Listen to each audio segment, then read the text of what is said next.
হঠাৎ করেই মোবাইল গ্রাহকরা ঝুঁকছেন বিএসএনএল পরিষেবার দিকে। মঙ্গলবার দলে দলে মোবাইল গ্রাহকরা আসেন বিএসএনএল অফিসে।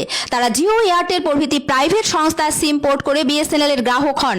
আসলে হঠাৎ করে জিও এবং এয়ারটেল কোম্পানি তাদের রিচার্জের রেট 25 থেকে 30% বৃদ্ধি করেছে, আর এতেই বিপাকে পড়েছেন বহু মানুষ। অন্যদিকে বহুদিন ধরেই কম টাকায় বিএসএনএল পরিষেবা দিয়ে চলেছে, ফলে গ্রাহকরা আবার বিএসএনএল এর সিম নিতে আগ্রহী হয়ে উঠেছে। বিএসএনএল এ একাধিক জনপ্রিয় চ্যারিট রয়েছে। 209 টাকা দিয়ে রিচার্জ করে 90 দিন ভ্যালিডিটি পাচ্ছেন বিএসএনএল গ্রাহকরা। সঙ্গে মিলছে 6 জিবি ডাটা।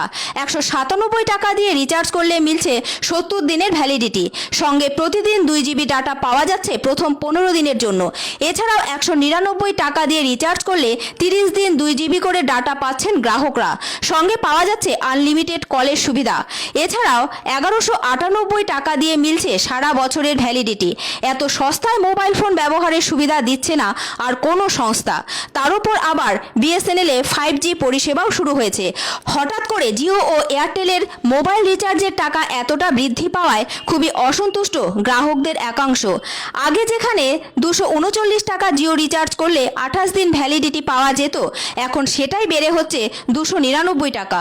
অন্যদিকে এয়ারটেল 299 টাকা প্যাকেজে 28 দিন ভ্যালিডিটি ও 1.5 জিবি করে ডাটা পাওয়া যেত, এখন সেই প্যাকেজের জন্য খরচ করতে হচ্ছে 349 টাকা। এই বিপুল পরিমাণ রেট বৃদ্ধিতে ক্ষুব্ধ এয়ারটেল ও জিও গ্রাহকরা বিএসএনএল এর সিম পরিবর্তন করে নিচ্ছেন। অন্যদিকে বিএসএনএল এর এক পুরনো গ্রাহক বলেন, বিএসএনএল অনেক দিন ধরেই লোভনীয় অফার দিচ্ছে, আমরা সেটা উপভোগ করছি। তিনি আরও বলেন, শহরে বিএসএনএল এর নেটওয়ার্ক খুবই ভালো, গ্রামে কোথাও কোথাও একটু সমস্যা হয়। অন্যদিকে জলপাইগুড়ি বিএসএনএল দপ্তরে এদিন অনেকেই এসেছিলেন জিও এবং এয়ারটেল ছেড়ে বিএসএনএল গ্রাহক হতে। তারা আশাবাদী বিএসএনএল কর্তৃপক্ষ হঠাৎ রেট বৃদ্ধি করবে না, সঙ্গে তারা ভালো পরিষেবাও পাবেন। অ্যাকচুয়ালি জিও মানুষ ব্যবহার করতো। জিও প্রথম মানুষকে প্রলোভন দেখিয়েছে যে তোমরা ডাটা ইউজ করো, মোবাইলটা ইউজ করো 4G 5G করে।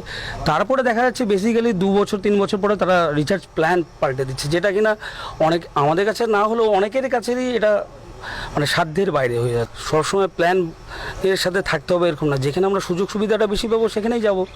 একদমই ঠিক কথা, কারণ যে সুযোগ দেবে তার কাছেই যাওয়াটা ঠিক। কি বলবেন দাদা? হ্যাঁ, একদম ঠিক তাই। আমিও আপনার ওই বিএসএনএল প্ল্যান শুনতে এসেছি। আমিও 2টা সিম ইউজ করি। তার মধ্যে আমার এয়ারটেল যে সিমটা, সেই সিমটা আমার বাড়িতে খুব একটা নেটওয়ার্কও ভালো কাজ করে না, ঠিকঠাক কাজ করে না। তো আমি এটা তার জন্যই এসেছি যে খোঁজখবর নিতে, প্ল্যানিং নিচ্ছি আমিও বিএসএনএলে পোর্ট করবো। যেরকম খুব অল্প কিছুর মধ্যে যদি আপনি শুধু ভ্যালিডিটিটা আপনি চাচ্ছেন যে আমার কথা বলার তো দরকার নেই, আমি শুধু ভ্যালিডিটিটা করব, তাহলে আপনি 107 করুন। 107-এ আপনি 35 দিন সিম ভ্যালিডিটি পাবেন, 200 মিনিট ফ্রি পাচ্ছেন এবং 3 জিবি নেট পাচ্ছেন 35 দিনে। এরকম অনেক কিছু আছে। 201 আছে, যারা GP2 মানে অনেক দিন হয়ে গেছে, ধরুন যে তারা করেনি, রিচার্জ করেননি বা কিছু, তাদের জন্য 201-এ হচ্ছে 300 মিনিট আপনি ফ্রি পাচ্ছেন, হ্যাঁ, আর হচ্ছে 90 দিন আপনি ভ্যালিডিটি পাচ্ছেন। এটা হচ্ছে 201। এরকম নানান ধরনের আছে, যেরকম 797 300 দিনের জন্য।